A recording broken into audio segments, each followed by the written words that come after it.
Europe 1. Jean-Marc Morandini.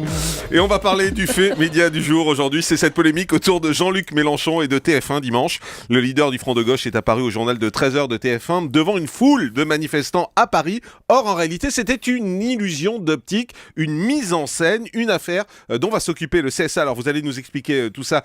Bastien Millot, bonjour. Bonjour Jean-Marc. Vous êtes notre expert en communication et médias. Pour commencer, donc, on revient sur ce qui s'est passé dimanche midi à 13h. Oui, vous le disiez à l'instant, ça a donc commencé dimanche et TF1 était sur le pont, on va dire, pour couvrir la manifestation de Jean-Luc Mélenchon. Claire Chazal réalise une interview en duplex du leader du Front de gauche et ce dernier est à ce moment-là dans le 13e arrondissement de Paris. Il doit prendre la tête du cortège pour la grande manifestation contre la politique fiscale du gouvernement qu'il avait organisée. Donc c'est l'occasion pour la Une d'avoir une interview de lui. Jusque-là, rien de très original. On le voit donc apparaître à l'écran devant plusieurs manifestants agitant des drapeaux aux couleurs du Front de gauche. Une foule, Jean-Marc, qui attire l'attention de Claire Chazal puisque la journaliste souligne à l'antenne en disant, je la cite, « On aperçoit derrière vous les drapeaux et les gens qui se massent ». Ça, c'est au tout début de l'interview. S'ensuit une interview tout à fait classique, sauf qu'à ce moment-là, sur le web, une photo commence à faire le buzz et circule à la vitesse grand V. Changement d'angle pour l'interview politique, puisqu'en réalité, le cliché montre que la foule n'est pas du tout aussi compacte qu'on le laisse paraître sur TF1. En réalité, il y a une trentaine de personnes qui sont derrière Jean-Luc Mélenchon.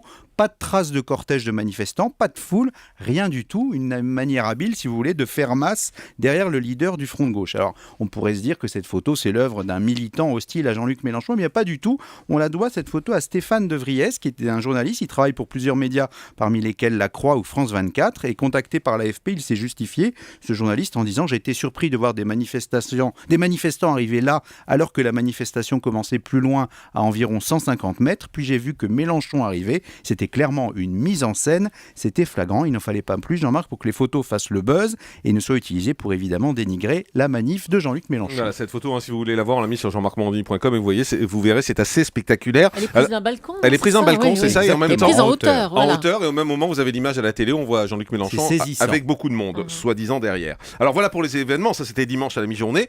Quelles conséquences depuis, Bastien ? C'était compliqué pour Jean-Luc Mélenchon parce qu'il a eu à gérer toutes les conséquences depuis dimanche. D'abord, évidemment, la polémique sur la mobilisation dans cette manifestation. Lui a annoncé 100 000 personnes.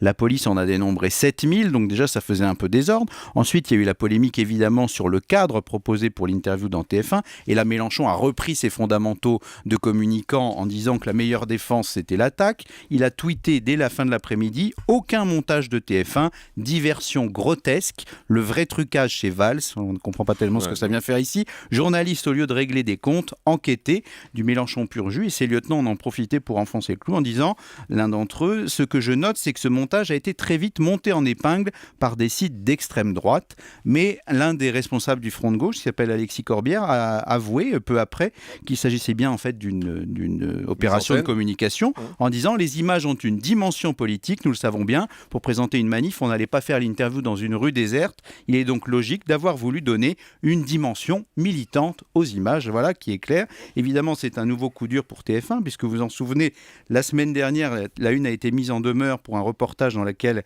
elle avait décalé de quelques secondes les huées de la foule contre François Hollande lors d'un déplacement à Oyonnax. Là, Europe1.fr nous annonçait hier que l'affaire allait être examinée par le CSA à la prochaine réunion du groupe de travail déontologie. Donc évidemment, TF1 se serait bien passé de ce nouvel épisode. Bastien, est-ce que c'est la première fois que les médias sont ainsi manipulés par des responsables politiques ? Évidemment non, Jean-Marc, on vient de voir le cœur de problème, c'est l'image qui est au service de la communication d'un responsable ou d'un parti politique. Faire apparaître du monde à l'écran, c'est déclencher un déclic chez le téléspectateur et rendre crédible la réussite d'une manifestation politique.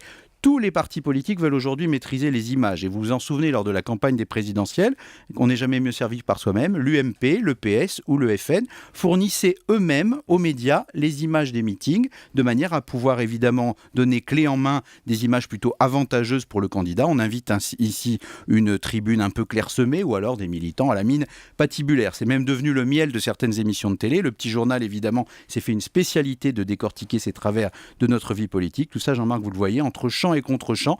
Décidément, les responsables politiques et les journalistes ne savent plus où donner de la tête. Voilà, et on peut comprendre que Jean-Luc Mélenchon n'ait pas voulu faire ça derrière une rue vide, mais il suffisait simplement de le mettre au départ de la manifestation et non pas à 200 mètres de la manifestation. Voilà, derrière une banderole, comme le font d'ailleurs toutes les chaînes info en général. Donc il faut aussi savoir pourquoi est-ce qu'il était à cet endroit-là. C'est une question qu'on peut poser à TF1 dont on attend les réponses. Europe 1.